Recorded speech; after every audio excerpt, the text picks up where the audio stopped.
Well, hello, everybody, and welcome. Happy Leo New Moon. You are here. That's awesome, man. You are here for the weekly Astrological Weather. My name's Amanda Walsh. I'm the founder of Astrology Hub, and I am here with Predictive Astrologer and Ortelee. And before we dive in, I just have to thank all of you. So I don't know if you remember, but last week I mentioned to our podcast listeners that I'd love to hear from you. That I don't get to hear from you as much as our live viewers, because the live viewers can chat in the whole time. And we were flooded. You left reviews, you sent in emails. Thank you, thank you, thank you. Keep it coming. It's so awesome to hear from you. I was like, maybe the podcast listeners aren't digging this as much as the live listeners for some reason. I don't know. So it was really, really nice to hear from you. Thank you. And lots more support for you, Anne, that came in on the reviews for your recovery and my healing. And I'm better. I'm a week and 2 days, 3 days, 2 days. Yeah, I went down Sunday the 26th, whatever that was. So I'm much better. Still coughing, still don't have my full energy, but everybody says that's normal. So yeah. I'm just, when my Mars goes, and time to go to bed, I don't argue with it. Normally when I was a kid, I would go, no, I don't want to go to bed. I have to finish my book. Now I'm like, okay, I'll go to bed. And I just go to bed. This is progress. This is good for the long term, Anne. I'm listening to my Mars. When he says bedtime, I go bedtime. All right, bedtime. I'm on it. Okay, yeah, good. Bedtime. All right. Yeah. Let's talk about the week. So give us the intensity scale. Okay. The week is the hard days are going to be Friday and Saturday. The weekend again. Come on. Well, it's raining on our parade. All the planets. The moon gets into cardinal signs on the weekend, and he kicks a little butt. Emotionally. This time is about partnership, and do I want to partner with you or not? It's a little. So it's fights, romantic fights, partnership fights. But the week actually is an interesting week. The hard part of the week is Mars is coming up to square Saturn, which does not complete until next Monday, the 24th. Now, he squared Athena, he squared Jupiter, he squared Pluto. Now he's coming up to the Lord of No. So a lot of times people are going to feel a little frustrated with Mars approaching Saturn, the Lord of No. And Saturn goes, I don't really care. Now, once Mars gets past him, which is Monday, we're going to feel, oh, okay, I know what I'm doing, or I know what I'm going to do. Better way to say it. And we have a very, very juicy new moon tonight, which takes place at 10:41 East Coast time PM. So adjust for your time zone. But the new moon is Sun and Moon and Mercury in Leo, all joined and trining Mars in Aries, saying take action. And then they both form a trine to the South Node. Now, some people don't like to include the nodes of fate in planetary pictures, but I studied Vedic astrology, and they consider the nodes to be like planets, and they're very important. And so the South Node is part of a grand trine in fire, and the fixed star Aculus, which is a star of seeing, a star of knowing, a star of understanding, is on that South Node. So this is a very inspirational new moon. It is very much about, what am I inspired to do? What am I feeling creative to do? It's, of course, in the last degrees of Leo. So it's very much, what is my heart's path? What is my pride? What is it that I love? And when we look at our natal charts, we always look to see what houses are ruled by Leo, because those are the areas that we find the most emotional satisfaction in. Our sun sign says what the work is we're supposed to do, but our Leo sign says where we're supposed to do it. So I have Leo ruling my 6th house of work and pets, and here comes Remo, pets and animals, and you see his little tail right there. Pets, animals, what I do every day creatively. And then the 7th house is working with other people, right? So my path has always been, I've always loved my work, whatever it's been. And I've always loved my pets and my daily routines. And okay, we're going to make something delicious for food today. And then the 7th house working with other people, right? So what we look for with the Leo new moon every summer is kind of a reinitiation of our heart's path, because the path of the house that Leo is in is the house that we are supposed to shine in the world in. And we shine doing our thing. In my case, I'm a Virgo. I shine through service, Virgo's service. I was a computer programmer. So I helped people's office administrative stuff. Now I talk to people about the programming of their chart, their purpose on earth. So I provide a service to the seventh house to other people. So this new moon is taking place in our heart's chart, like where our chart wants to shine. So it's kind of an initiating energy for the Leo part of our chart that says, hey, it's at 26. So you look to see what house it's in, and it initiates this whole new chapter. But it's a very juicy moon because the sun and the moon and Mercury are all together and they're all trining Mars, meaning that they're going to be able to take action. And then there's this inspiration coming in through the South Node in Oculus saying, you really want to. And you're like, I do. And Mars is still square Saturn. So you might go, but I don't know how I'm going to do that. I'm like, don't worry about it. Just say, I really want to do that. That's what this new moon is about. So that's today and yesterday is Leo moon. Tomorrow, Wednesday, Thursday, the moon's in Virgo. Virgo is how you going to do it. And that has a lovely trine to Saturn and Pluto and Jupiter, the COVID clump. And it says, well, I could do it this way, or I could do it that way, or I could do it whatever. And then you mention it to somebody on the weekend, Friday, Saturday, and they go, what are you thinking? You've been smoking too much stuff. And you're like, no, I want to do this. Nah, not going to happen. So whatever the no is on Friday, Saturday, just ignore it. And then we have a nice, juicy Scorpio moon on Sunday and Monday, which is, yes, this is my passion. So just kind of skip over Thursday, Friday, Saturday, just kind of ignore everybody then. Anybody that tells you no, go, well, I'm not asking you to do it. I'm going to do it. And we have a nice sextile from Venus and Uranus. Uranus stationed, of course, last week. He's going backwards until January. But Venus is now in Cancer, so she's feeling, is that right? Did I say that right? Yeah, she's in Cancer. So she's feeling emotionally labile, meaning that she's kind of like, well, yeah, I really always wanted to do that. Like she's whispering. She's 10. She's in fifth grade. Think about a fifth grade kid, you kind of know what you like and what I don't want to wear that, Mom, that's gross. But you have your friends, you have your tribes. So Venus and Uranus are very creative. And they're kind of like, well, I think we're going to go create this. So it's actually a really nice week in and of itself, aside from that Mars square Pluto, Mars square Saturn. But, into each life, some no comes. So basically a good week, 5, 6. Friday, Saturday, crabby relationships. So just don't even try. And the other part to remember is when the sun and Mercury are combust, which they are all this week in Leo, and then later in the week, Mercury goes into Virgo and the sun goes into Virgo, still combust. Everybody thinks they're right. So you're not going to be able to argue. If you want to argue with them, you're wasting your breath. You just kind of go, well, that's what you're going to do. Good. I'm going to do this. I wouldn't even go there. And once the sun and Mercury go into Virgo towards the end of the week, we're going to be very task-oriented. Mercury is its favorite sign. For Virgo is Mercury's favorite sign, and the sun in Virgo answers to Mercury. So they're going to be very happy about how they're going to do it.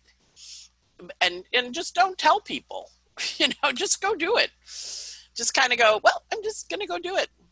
We'll figure it out. And well, you're like, not listening to you. I know what I want to do. I'm going to go do this. And I think that's the best path for everybody, rather than arguing with people that tell you why you can't. Say, well, you can't, but I can. I'm gonna.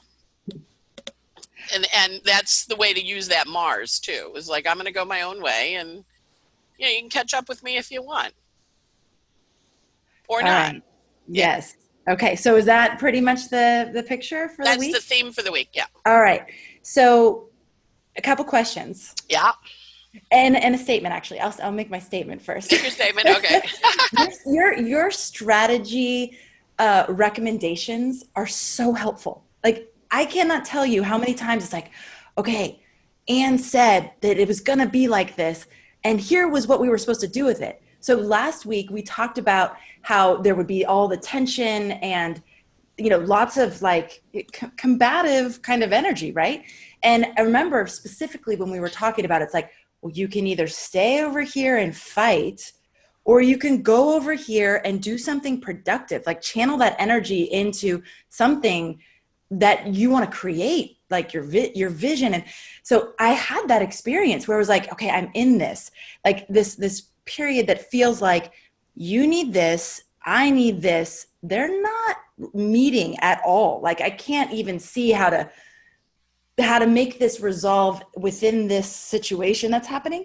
So I'll go do this, you go do that, and then we'll talk after. We'll come back together after. And it was magic.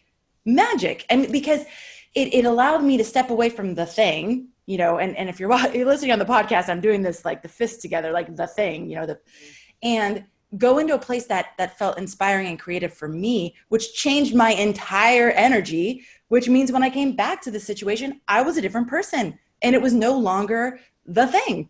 So I think with all these squares, I'm really learning like what square feels like. And I think that's the really important thing as we work with astrology. It's like, how do I experience these energies?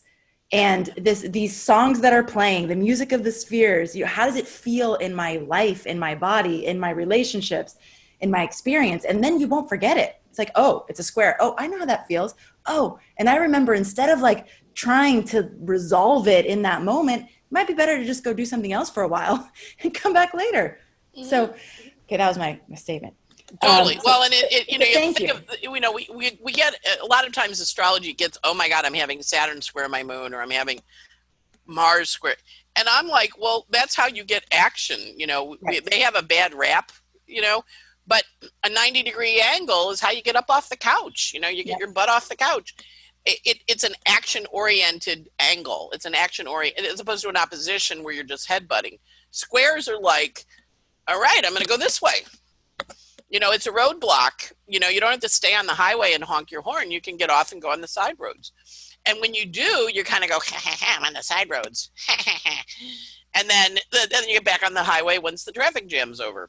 Exactly. And you know, if you feel the square and you're like, well, you know, I am in the mood to have a good fight with somebody, have a fight. But if you're not in the mood, you go, okay, well, I think I'm just going to go up and do the dishes.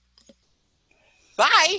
Exactly. Well, especially when the fight is not, it's just going nowhere. It's like clear. It's like, we're going around and around. Let's just, the other thing that was interesting was to really experience the whole, that what you just said, the tension motivating something new. It's like, okay, this is at like a breaking point, and this is making it clear what I don't want. Right. So it's that catalyst, that energy that propels us. So right, take action towards what I do want, because I know I don't want this. What do I want? You know, exactly. How do I move forward to that? Yeah, right. It's giving us enough energy to ask that question and to like actually start moving in that direction, which is good. Yeah. And totally. What is combust? Combust is when the planets are right next to each other. Is there another word for that? Like, that's different than cazimi? Cazimi is a good version of combust. A good version of combust. Right. Okay. So what happens is when, you know, the sun is big and bright and bold, right? So when planets get next to the sun, they're considered combust, and within 17 degrees of the sun, right? So, you know, the sun takes up 20 degrees in the sky. So when a planet gets within 20 degrees of the sun, 17 degrees of the sun, it's considered combust. And that means it's on fire. It means the sun is so bright, it's hard for the planet to express itself. So when a planet is combust the sun, it loses its potency because the sun is the boss. I mean, obviously, when we look at the models of the solar system, the sun is the boss. When it's cazimi, it's like right next to the sun at the most intense point within 17 minutes. Cazimi is like when you hold your finger in the flame and it doesn't burn. Ah. Because it's so intense. It's in the heart of the sun. Mm. And at that point, it's super, super strong. But it's just that 17 minutes. It's not, it's very tight. So it could, and you can put your finger in the flame and it doesn't burn. But then when you put your finger, it burns, right? Mercury doesn't like being combust the sun. Venus doesn't like being combust the sun. Mars loves being combust the sun. When somebody's got Mars combust, they're like a nonstop go machine. And each of the planets have different positions. But when Mercury is combust the sun, which is what it is now, Mercury goes to say something and the sun says, shut up. What I want goes. So Mercury is like, the sun says, this is what we're supposed to do. We're not supposed to do anything else but this. It's not in its brilliance unless it's Cazimi. And that is, people, like a lot of times people that are really profound inventors have Cazimi Mercuries. So they just kind of spout ideas all over the place. But combust is they're opinionated and whatever the sun says goes. Mm. So when it's combust, everybody thinks they're right, even if they're not. And it's almost pointless to argue with them. Well, it is pointless to argue with them because they're not going to change their mind. So, so in that, but then what we get is, well, and you're kind of like, all right, whatever. I'm not going to argue with you because you're not going to change your mind. In Leo, we tend to be egotistical about I'm right, you're wrong. In Virgo, we tend to be, which is what we're going to have towards the end of the week, I'm going to prove you wrong. I'm going to show you why you're wrong. Because I have the details, I have the facts. So they have different versions depending on which, because, basically you can have a combust Mercury with any sign, right? But in this case, we have it with Leo and Virgo this week because Mercury is combust the sun and the sun shifts into Virgo. So Virgo tends to be a little bit hypercritical and, I'm right, you're wrong, and I'm going to prove it. And Leo is like, don't even try and tell me that I'm wrong. I'm right, you're wrong. It's that it's a much more egotistical when it's in Leo, and Mercury is considered in a hard place when it's in Leo because people think they're right even if they're wrong. Even if you can prove they're wrong, they're going to go, well, I don't believe your facts. And you're like, all right, whatever. So I always find Mercury Leo combust perhaps the hardest because Mercury's just like, well, the king says it's this. And you go, well, he's naked. The emperor has no clothes. And you're like, well, no, he's wearing a silk garment. Just because you can't see it, you're not special. It's much more egotistical right now, but then at the end of the week, it gets more collaborative Virgo based. So it'll be interesting to watch, because we're having the convention here, to watch the speeches shift when Mercury shifts into Virgo. Right. It's so fun to watch movies and things happening on the world stage with astrology in mind, because you can see all the archetypes playing out. You can see the transits playing out. It's fascinating. Okay. Yeah. Question. Yep. South Node. So you said this what did you say about the South Node with this new The South Node is in a grand trine to the Mars in Aries and to the Sun, Moon, Mercury in Leo. Okay. So South Node. South Node is where we get fed, there's a whole lot of controversy around nodes. People go, oh, you should never feed your South Node. I'm like, if you don't feed your South Node, it's hungry. It's like going grocery shopping on an empty stomach. Don't do it, right? So the South Node is where we feed in to get to the North Node in Gemini, which is what's the new idea, what's the way we're going to do it. So things coming in on the South Node.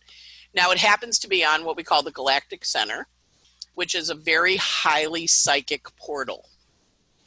And it's the Galactic Center is the Milky Way. Our sun rotates around it every 125 million years. That picture where the t-shirt with you are here, and you're on the Andromeda arm. So that Galactic Center, the South Node's on the Galactic Center. Been there this last few months. And so it's why everybody's having wicked dreams. Why everybody's having these, oh my God, moments of inspiration. Or, oh my God, I have to do this, kind of calls to behavior. There's also a fixed star up there called Aculus, Aculus, and Aculus is a star like Acumen. They're both right next to the node there, is a star of brilliance.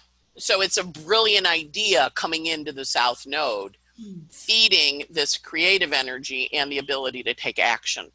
Ooh, so we're watching for that brilliant idea. Now it can come in your dreams. You're going to look where 29, 27, you're going to look where 27 Sagittarius is in your chart, because that's where it's coming in. And it's saying, okay, here's the idea. And then your chart goes, oh, okay, got it. So this is a new moon about creativity and about how you're going to express yourself and what that expression looks like. And so it's inspired. And if you've been having some wicked dreams where you wake up and you're like, wow, I was on a teleporter, I was on the top of Mount Everest, I jumped into a waterfall and I, rode the water down. Whatever those dreams are, those are the inspiration coming in to feed this new moon energy. And if you're not having dreams like that, you can go into a space where you're soliciting inspiration. Totally. So one of the things I did in my moment of, I'm going to go over here and dream and vision, was I started collecting things for the vision board. And I'm not a real vision board person. Like, I don't do vision boards all the time, but I just had so much energy behind, all right, let's put this out. Let's put it in color. Let's bring these dreams and visions into form. And it was like, I got to do this now. So, but that being in that space, it was like, it would inspire more ideas. It's like, oh, yes, that's inspirational. Oh, but that actually makes me think of this. I wasn't even thinking about this. So I don't always get my inspiration through dreams, like when I'm sleeping, but I definitely can when I make the space to just be with my soul and my heart and what it is that I want to do with this time that we have here. Okay, Anne. So that's an excellent, the other part with Sagittarius, because it is Sagittarius South Node, is candles. People find inspiration through candles. It also is storytelling. Like going back and rereading your journals, going back and rereading old books that were inspirational, that you went, oh, wow, I hadn't thought of that before. And of course, it is a grand trine in fire. So we are seeing something called a firenado. I didn't even know there was such a thing. It's like a tornado with fire. But we're going to see a lot of fire. Death Valley was 130 degrees. Ooh. A lot of fiery passion as part of this grand trine. And so part of it is also being careful around fire, and being conscious, fire as a creative visionary force. So when you said visionary, Sagittarius, of course, is a visionary.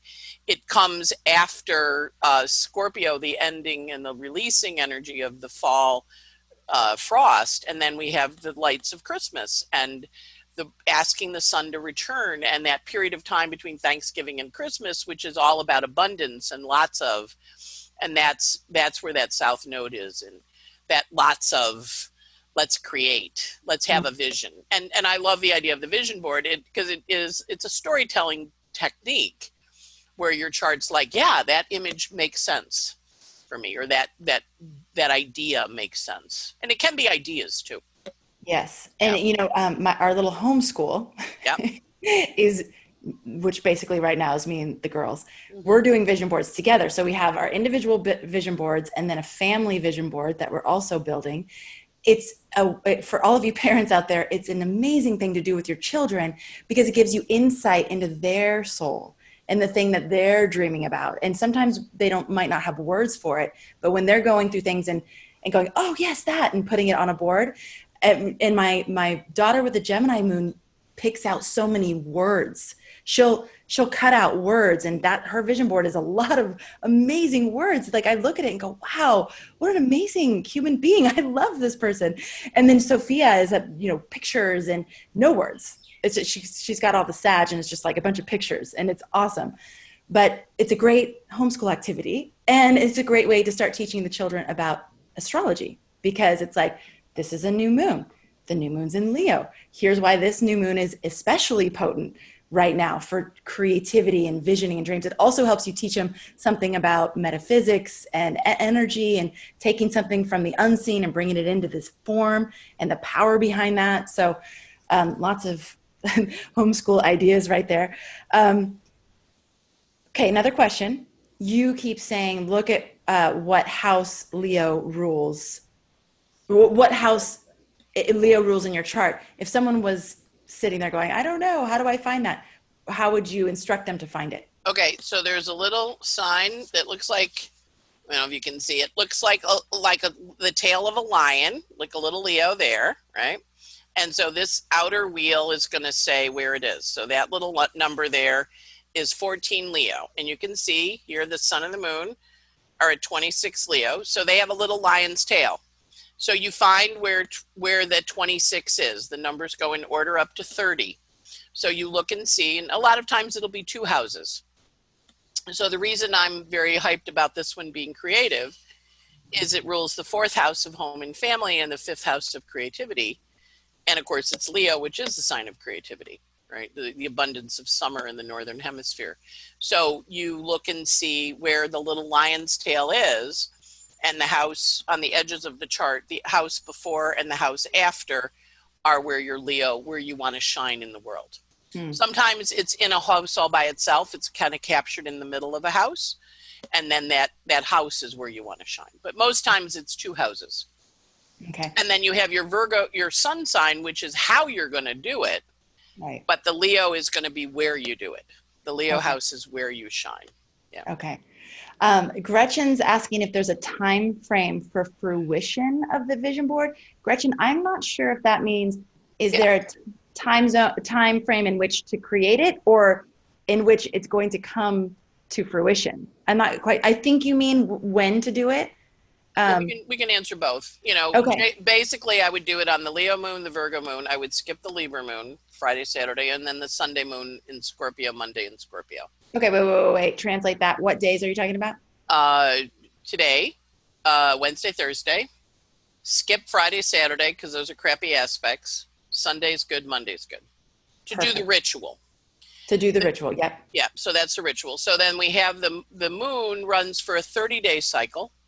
So new moon to full is 30 days. There'll be a Virgo moon in 30 days from now.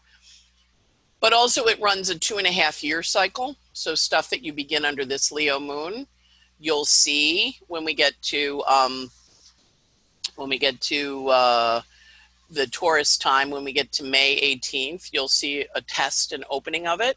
So like May of 2021. May of 2021. So if you got pregnant today, 10 lunar months from now, May of 2021, right? So what you're giving birth to on this new moon. And then that's the opening square. And then 10 months from then till till February of 2022 is the full moon. And then closing square is November 18th of 2022. So there's a 2.5-year longer creative cycle. And then there's a little short 30-day. So for the longer projects, you're looking at 2.5 years. This is and that's from Dietrich Pessin's book, Pessin, on lunar phase shadows. It's called Lunar Phase Family. And what happens is the moon is at the same degree, each of those, or close, it's within a degree or two, each of those opening square, full moon, closing square, like we see in the 30 days, we also see it over 2.5 years. So it's a very powerful creative cycle, and it does time to the human gestation cycle. So in my case, I'm born with a Pisces moon.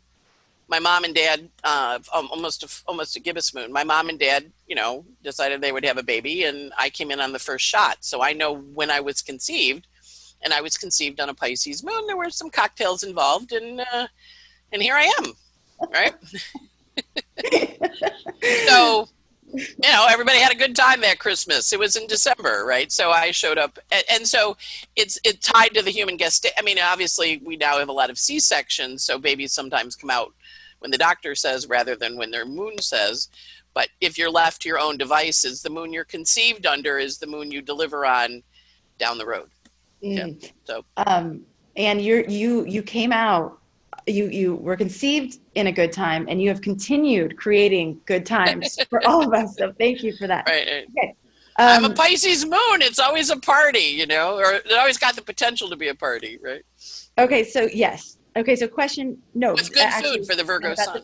the vision board. So what it does is when you're making that vision board, think short term, then like midterm, and then long term. So you can go like out into the future and really be thinking, well, in the next 2.5 years, what could come? Okay, this is good. Yeah, Then and a lot of times it's creative cycles. I have a woman who's a pretty famous writer, and she also happens to be an OBGYN. And so we were. She's like, well, I said, come on, it's the human gestation period. She went, oh my God, you're right. So she would initiate the idea, get the draft done, get the published, release it, ready to do the new. And it really corresponded to her writing and releasing books. But when she got that it was the human gestation period, she's like, it is. I'm like, yeah, like you do this for a living, like you should be able to calculate that in your head. And she goes, I can. So it really is giving birth to something. So whatever you think about now, let's see how it shows up next Taurus time in May when the sun is in Taurus and the moon is in Leo. Even it'd be cool to, on your vision boards, write down the dates that Anne just said. So, and I just did the months. So May of 2021, February of 2022, November of 2022. And just write those down like somewhere on the board so you could like track what actually has come through. Yeah. Okay. So basically this week is inspirational. Be thinking about things like, what am I inspired to do? What do I love? What do I shine doing? What makes me feel shiny and things that I want to do? Don't censor your heart. So allow yourself to just really like go out there and make those dreams. But know that you're going to get a no. Know that this weekend there's that square with Saturn, which is oh, you want to do all that and you want to go out and create these things, but you want to leave me? You don't love me? You don't care about me? And you're like, well, I do, but I kind of want to, yeah. Right. Okay. So two ways to handle that. First of all, just knowing that it's coming will help you. So you're not like devastated by it when it happens. Potentially keep your visions and dreams to yourself. Don't need to share them. And or if you do share them and someone's saying, no, that's not possible, you're never going to be able to do that. Just say, okay, you're right. Or well, they're right because they don't want to do it, but you're right because you want to. They're right because they don't want to do it. Exactly. And remember, whatever it is you came here to do, only you came here to do it. You're the one who can actually see it. No one else can see it. So you don't need anyone to validate the thing that you came here to do. And actually, if they can see it too, it's probably not the thing, unless you're really good at describing it and they can sort of go, oh yeah, I could see that. But if it's in you, it's meant to be in you to bring. So don't ask for someone else to validate that you're meant to bring it. You're the only one who knows that. So that's just something to remember. If they tell you not that you can't, because the moon, when the moon goes into Virgo, that's kind of like spoiler alert. All right, I'm going to tell you all the reasons why that isn't going to happen. And you want to kind of go, well, if you think it's not going to happen, it's not going to happen for you. But if I think it's going to happen for me, I don't want you raining on my parade, right? I want you to just kind of sit over there. There was a really interesting guy a couple of weeks ago, and I wish I'd written it down, but he was, I think he was from Seattle or Portland, one of the Western states. And he'd been an accountant all his life, and he bought a concrete company. If you can do this really fancy finishing concrete. And he's like, and I didn't tell anybody, because if I told everybody, they go, what are you doing buying a concrete company? Like, what are you, crazy? It's COVID. He said, but I've always wanted it, and I'm having the best time, and I'm just creating things, and I love it. And I'm like, yeah. And he said, so I didn't tell anybody. I just did it. Mm. And I'm like, yeah. That's the way to kind of do it. Just do it. If it doesn't cost a lot of money and you're not going to spend the milk money on something, just go do the work. Because this is the very strong energy for the Mars trine, people coming forward and saying, hey, can I help you too? Mm. But help you with a cost. And you go, well, that's a good cost to know. And how do I work with that energy? Yeah. Well, and also keep in mind for us not to rain on other people's parades. Yes. If someone comes to you with an idea, be careful to not indulge that Saturn, no, you can't do it, it's not possible. And remember this conversation so that you can be more supportive. And even if it's like, well, I can't see how that would happen, but that's okay. You can. Or, what's your plan? Helping them figure out what their plan is to do it. Because sometimes I was talking to a dad the other day and he's kind of doing some stuff with his daughter. And I'm like, well, she doesn't have the part of like the steps she has to do to get there. You know that because you're an engineer, but that's not in her wheelhouse. So if she says that's what she wants, you need to tell her, okay, if you want that as a career, you have to do these things to get there so that she can see the steps she has to take. Because she has this little gap where she doesn't get that that's what she has to do. So, give her permission to work with the gap. But when should we do that? Because sometimes that for me, when I start to think of the how, it actually starts to like squash the brightness of the idea because it's like, oh God, I don't know how. And it can be more overwhelming. But so like there's a period of time where we should just be in the dream, right? And then there's a time where we should start laying down the ideas for the plan, right? Yeah, Mercury goes into Virgo on the 19th. So he's going to want the details of 19th around 9:29 at night. So he's going to want the details. And, the whole point of it is you don't have to do the whole thing. You just have to do the part one. Right. I've been, I haven't had a lot of energy, but I have, CSA, fruits and vegetables. So I peel the eggplant and I salt it. And then I put it in the refrigerator. And then the next day I rinse it off and I make the eggplant parmesan. I can't do it all at once. I can do a step. Mercury and Virgo is do the step. It doesn't say do the whole plan. It just says, you got to have a plan, right? Well, yeah, I do. Well, what's the first step? And so Mercury and Virgo is best served by doing this first step rather than all the problems that can happen, which he's really good at, or all the details. You have all these things and you got to go, Mercury, calm down. We're just doing one step. We're just getting rid of the glass of orange juice every night. That's going to take out 100 calories. I'll lose 10 pounds. One step, right? I don't have to do the whole thing. Right. He gets like that, and you have to kind of go, calm down, Mercury, calm down. I know you want to, but a little slower, baby, because he's like a little dog, wanting to fetch the ball. So. Well, and especially now, because I just don't think we have a whole lot of. There's still so much working itself out. We can't see. It's like I remember sitting in the fall of 2019 with Anna trying to plan 2020 for Astrology Hub. And it was like, I cannot see beyond January. Like, I don't really know what we're going to do after that point. And normally we have the whole year planned, every course we're going to offer, every event we're going to do, it's all planned.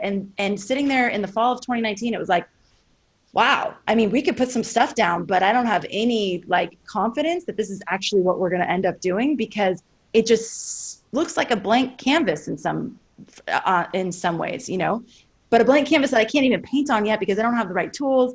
I don't have the right paints, So that's how I still feel though. Like there's still so much that needs to work itself out. There's so much unknown. And that's where we just need to remember to continue, like Cameron Allen said at the 2020 forecast event, get comfortable, feel safe in the unknown. Actually find safety in the fact that you don't know instead of feeling like you need to know. So I like what you're saying about just one foot in front of the other. That's all we can focus on right now. Because we could try to take a bunch more steps than that, but we don't know if we're going to go anywhere. So what's the point? We don't know, Yeah. But we know we can do that. We know we can do that. I can peel and salt the eggplant. Yes. Step one done. Got it. What I'm going to do with it, roast it, baba ganoush, eggplant parm, but it's salted. It's ready. It's like that step. Yes. All right. Let's salt and get the ready. Eggplant. Yeah. Salt and get ready. All right. I love it. Okay. So that's pretty much it for the week. Mm-hmm. Sounds like a really good week. Yep. Couple things before we close out. Mm-hmm. If you want to receive a summary of not only Anne's forecast, but all the other episodes that we do at Astrology Hub. I usually do like a little opening that kind of summarizes a bunch of things. And then there's each episode that we have provided for the week before. If you would like that, if you want to stay in the loop of all the different kinds of free content that we're offering, you can sign up for our weekly digest. So you go to astrologyhub.com and you can just put your name and your email in, and we'll send it to you once a week. We also do little snippets from episodes, like we'll take quotes from what Anne said, and we'll take quotes from what Rick Levine said, or any of our special guests, and we'll put them on Instagram. And so if you want to follow us there for little like daily inspirational highlights, you can do that. It's astrology.hub. The other thing is we just released a course on holistic health and the Zodiac. So if you're interested in how to use your astrology, your unique blueprint to experience optimal health and vitality, to really like harmonize your body with nature, AKA your chart, the astrology, the planets, the stars, and how to do that with cell salts and minerals and herbs and different plants and things. This is a great class. It's taught by Cameron Allen, who's an herbalist and an astrologer. He's awesome. I'm doing another free live broadcast with him tomorrow at 2 Pacific, 5 Eastern. So if you want to get a sense for his teaching style, you can tune into that. It's going to be here on Astrology Hub. And that is available to join through Sunday, August 23rd. Then we're having a live Q&A with him the following week. So we're having you all enter into the course, get your questions in. We're going to do a live Q&A with him. We will offer the course again, like as a product later. I don't know exactly when, because it takes a little time to actually do that. So if you do want to get in on this first round, this is the only time we'll do the live Q&A portion. You can join us at astrologyhub.com/secrets. It's called Secrets of the Zodiac. Health Secrets of the Zodiac. It's astrologyhub.com/secrets. And is there anything you have going on that you want to know? Nope. No, I think the Mars square Saturn is really just know that is a frustrating energy through Monday. Yeah. And then we're through to the other side. Yeah. So, lots of opportunity to practice our breathing, noticing what triggers us, walking away if we need to. Mm-hmm. There's so many opportunities to practice. It's astrology. It's helpful. It says, yeah, that's what's going on up there. Okay, got it. How do I work with that now that I know what's going on up there? How does it show up in my life? So it's all to the helpful. Yeah. And that's, and one of the things that we hear about you and what people appreciate about you so much is that you make it so practical and applicable and accessible. So it's huge, because what's the point if it's all up there and we can't understand it and we don't know how to use it in our lives? It's like, it's cool, but just not that useful. So and I think that's what I fell in love with astrology for, is it's like, oh, well, this is the way it wants to show up, but I have choice about how I want it to play with it. Like, that's where the free will part, a lot of people go, oh, it's fated. Like, well, it is, but you have a choice about how you want to do it. And that's the part where the freedom space lives. Right. Like, oh, you want to fight with me? Oh, okay. Now, I don't really want to. All right, I'm actually kind of in the mood for a good little fight. Like, it allows you to make the choice in the moment. Or, no, I'm not. I think I'm just going to go clean the refrigerator. That's how I'm going to use that Mars. It's conscious choice. It's your information. Now you can decide how you want to use the energy and work with it. Yeah. There's an instinct that wants to happen, and then there's the choice that we have to apply it. And that's the beauty of astrology, I think. Yeah. Okay. So for my inner circle members, I'll see you tonight for the new moon ceremony. Definitely. Everybody do one. Yeah. And do it on your own. If you're not in the inner circle, if you are in the inner circle, please bring something to start creating your vision board. Even if it's just like flipping through magazines and you're not going to actually do it yet, that's okay. You've got to till the soil and get ready to actually do the planting. So you don't have to plant. The Virgos when you cut the pictures out. Yes, exactly. The Leos when you're inspired. So. Yes, perfect. All right, so I'll see you tonight at 5 my time. It's late for all of you, but we try to time it right around the new moon, after when that actual new moon happens. So see you all tonight. Yeah. Can't wait. All right, everybody, take care. Thank you so much for tuning in, and thank you as always. Yep, and we'll see you next week. week. See you all next week. Bye. Have a good week.